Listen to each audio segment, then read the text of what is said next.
میکنم. باور کنید به اون خدا که صدا میشنوه اگه دروغ میگم هر اتفاقی برام بیفته قبول دارم. از رو زمین بلندش کردم.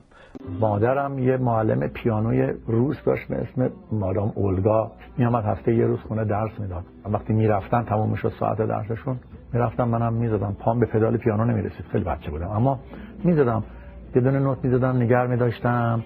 خیلی دوست داشتم این صدای ادامه نوتا رو تا اینکه اولین گیتارم خریدم 12 سالگی. جناب آقای قامشی، شما اولین آهنگتون رو 14 سالگی ساختید، درسته؟ بله، 13 سال خورده. این خیلی زوده برای یک انسان که آهنگ بسازه و شما یعنی این استعداد ذاتی موسیقی داشتید از خیلی بچگی. همه چیزو گفتی ولی اسمشو نگفتی.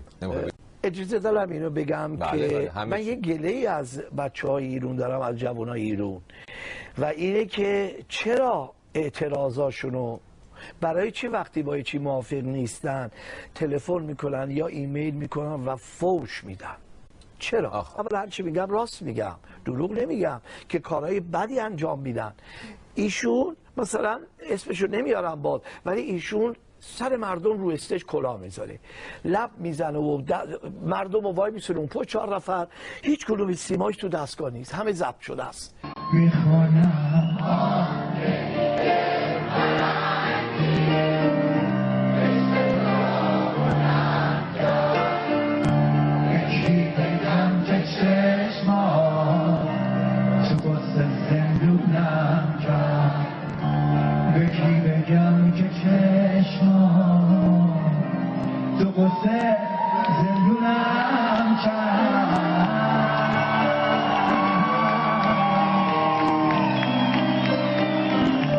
خب این بده، شما میای لب میزنی اون پشتم سیما رو میکنن، اونجا شبی $30,000 میخوای بگیری. از من دعوت میکنم مجانی بیایم کنسرت‌های من با گل بخونم.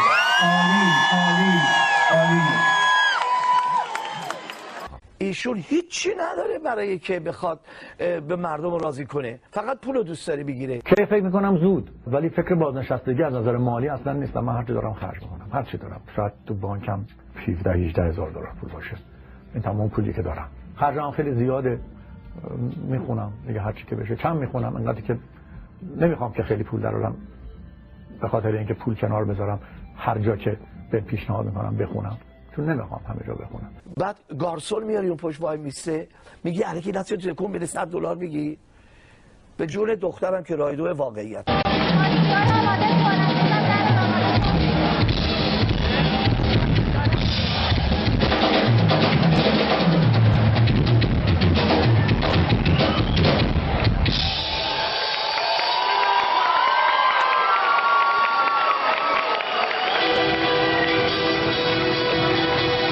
یعنی واقعا اینجوریه؟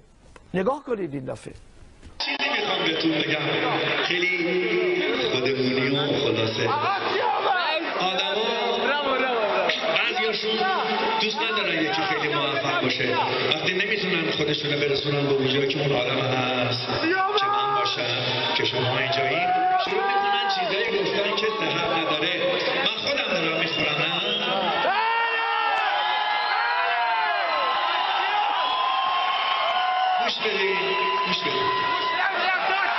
گوش بدید. تو میری آره میدونم، نمیگم